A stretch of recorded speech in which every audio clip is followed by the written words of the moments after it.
कुची येथे शेतात मेंढ्या घातल्याच्या कारणावरून कुऱ्हाडीने मारहाण. कुची तालुका कवठेमहांकाळ जिल्हा सांगली येथे शेतात मेंढ्या घातल्याच्या कारणावरून शेतकऱ्यावर कुऱ्हाडीने हल्ला केल्याची घटना घडली आहे. याबाबत मिळालेल्या माहितीनुसार फिर्यादी दीपक ज्ञानदेव जाधव, वय 38 वर्षे, व्यवसाय शेती, राहणार जाधवमळा, कुची, तालुका कवठेमहांकाळ, जिल्हा सांगली यांनी तक्रार दिली आहे. सदर घटना दिनांक 3/1/2026 रोजी दुपारी 1:30 वाजण्याच्या सुमारास कुची गावचे हद्दीत जाधवमळा येथे घडली.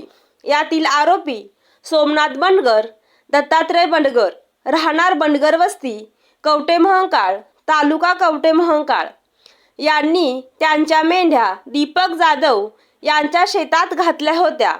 त्या मेंढ्या शेताबाहेर काढण्यास सांगितल्याचा राग येऊन सोमनाथ बंडगर व दत्तात्रय बंडगर यांनी दीपक जाधव यांना शिवीगाळ करून धमकी दिली.